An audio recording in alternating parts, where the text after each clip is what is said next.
በፋብሪካ ተቀነባብረውና ታሽገው ለገበያ በሚቀርቡት የተለያየ አይነት የምግብ ዘይቶች ላይ እየተከሰተ ያለውን የአቅርቦት የዋጋ እና የጥራት ችግር ተከትሎ በሀገራችን ከቅርብ ጊዜ ወዲህ በቤት ውስጥ በቀላሉ የሚመረቱ የምግብ ዘይት አዘጋጅቶ ለግል አገልግሎት መጠቀም እየተለመደ መጥቷል። ከዚህ በተጨማሪ ከግል ፍጆታ ያለፈውን ምርት በማጠራቀም በአካባቢ ለገበያ ማቅረብ እንደ ተጨማሪ ገቢ ምንጭነት እያገለገለ ይገኛል። ይህ በቤት ውስጥ የሚመረተው ዘይት በፋብሪካ እንደሚመረተው ዘይት በብዙ ሙቀት ውስጥ አለማለፉ እና ከምንም አይነት ኬሚካል ጋር አለመቀላቀሉ የሚኖረው ከፍተኛ ጥቅም እንዳለ ሆኖ ከምርት በፊት በምርት ወቅትና ከምርት በኋላ ተገቢውን ጥንቃቄ ካልተደረገ ሊደርስ የሚችለው ጉዳት በጣም የከፋ ይሆናል።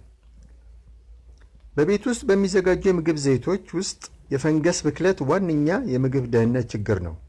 ይህ በተለይ በትሮፒካል እና ንዑስ ትሮፒካል አካባቢዎች ይበዛል።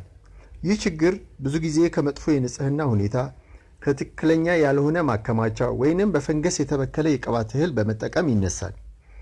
በተለይ እንደ አስፒጊለስ እና ፔኒሲሊየም ያሉ ፈንገሶች በዘይት ውስጥ ሊያድጉ ይችላሉ። ይህም የዘይቱን ጥራት ማበላሸት ብቻ ሳይሆን ለተጠቃሚዎች ከባድ የጤና ጉዳት ሊያመጣ ይችላል።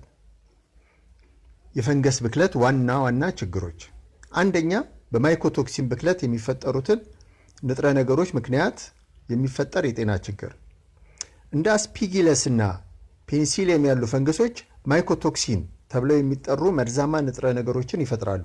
እነዚህ መርዛማ ንጥረ ነገሮች ከፍተኛ ሙቀትን ይቋቋማሉ። እናም በማብሰል ጊዜም ሙቀቱን በመቋቋም በምግቡ ውስጥ ሊቀሩ እና በጤና ላይ ከፍተኛ ጉዳት ሊያደርሱ ይችላሉ። እንደ አፍላቶክሲን እና ኦክራቶክሲን ያሉ ማይኮቶክሲኖች ያሉበትን ዘይት በተደጋጋሚ መመገብ በጊዜ ሂደት ከባድ የጤና ችግር ሊያመጣ ይችላል። ለምሳሌ የጉበት ካንሰር፣ የኩላሊት ጉዳት፣ የኢሚዩኒቲ ስርዓት ድክመት፣ በልጆች ውስጥ ደግሞ የእድገት ችግር ወይንም መቀንጨር ሊያስከትል ይችላል። በተጨማሪም በአጭር ጊዜ መርዛማነት፣ ከፍተኛ የፈንገስ ብክለት ካለ አጣዳፊ የምግብ መመረዝ ችግር ሊያመጣ ይችላል። ይህም ከባድ የሆድ ህመምና የሆድ እብጠት ሊያስከትል ይችላል። የችግሩ ከፍተኛ ተጋላጭ የሆኑት የህብረተሰብ ክፍሎች፣ ይህ አደጋ በተለይ በህፃናት፣ አቅመ ደካማና ሌላ ተያያዥ የጤና ችግር ያለባቸው ሰዎች ላይ ከፍ ያለ ነው። ሁለተኛው ደግሞ የዘይት ጥራት መቀነስ ወይንም መበላሸት ነው። ፈንገሶች ሊፔዝ ተብሎ የሚጠራ ኢንዛይም ይፈጥራሉ። ይህ ኢንዛይም በዘይት ውስጥ ያለውን ፋት ያፈርሳል። በዚህ ሂደት ምክንያት ዘይቱ መራራ ጣዕም፣ የሳሙና አይነት ጣዕም፣ የተበላሸ ሽታ፣ ያልተለመደና ጉም መሰል የደፈረሰ ቀለም፣ ጠንካራ ሽታ የመሳሰሉት ሊኖረው ይችላል። የፈንገስ ብክለት ዋና ምክንያቶች፣ አንደኛ የንጽህና እጥረት። የፈንገስ በዘይት ውስጥ መኖር የሚያሳየው ዘይቱ በንጹህ ሁኔታ እንዳልተዘጋጀ ወይንም በትክክል እንዳልተከማቸ ነው። ሁለተኛ ተገቢ እና ለጤና ተስማሚ ያልሆነ የማከማቻ ሁኔታ ሲሆን በትክክል ያልተዘጋ ወይንም በሙቀት ውስጥ የተከማቸ ዘይት በፍጥነት ፈንገስ ሊያድግበት ይችላል። ሶስተኛውና ዋነኛው ደግሞ የጥሬ ዕቃ ብክለት ችግር ነው። የተበላሸ ወይም በደንብ ያልደረቀ የቅባት እህል ለግብአትነት መጠቀም ዋነኛው የብክለት ምክንያት ነው። ምክንያቱም እርጥበት ለፈንገስ መፈጠርና መባዛት ምቹ ሁኔታ ይፈጥራል። የመከላከያ መንገዶች፣ እነዚህን ችግሮች ለመቀነስ የሚመከሩት፣ አንደኛ ግብአቱ ወይም ጥሬ ዕቃውን በደንብ ማድረቅ።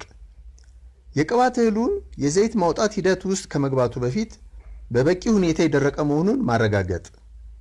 ሁለተኛ ምርቱን በተገቢ ሁኔታ ማከማቸት። ዘይትን በንጹህ ዕቃ፣ በተዘጋ ኮንቴነር፣ በቀዝቃዛ ቦታ፣ በጨለማ እና በደረቅ ቦታ ማከማቸት ያስፈልጋል። ሶስተኛ ንጽህናን መጠበቅ። ይህም በምርት እና በማከማቸት ሂደት ውስጥ የግል የመገልገያ ዕቃዎችን ንጽህና መጠበቅ ያስፈልጋል። አራተኛ ማጣራት። ዘይቱን ለአገልግሎት ዝግጁ ከማድረጋችን በፊት በጥሩ ሁኔታ ማጣራትና ቆሻሻ ነገሮችን ማስወገድ ያስፈልጋል። ለዛሬ ይህንን እያልኩ በቀረበው ቪዲዮ ላይ ጥያቄ ወይም አስተያየት ካሎት ኮሜንት ላይ ይጻፉ። በተጨማሪም ቪዲዮውን ከወደዱት ላይክ እና ሰብስክራይብ ያድርጉት። መልካም ጊዜ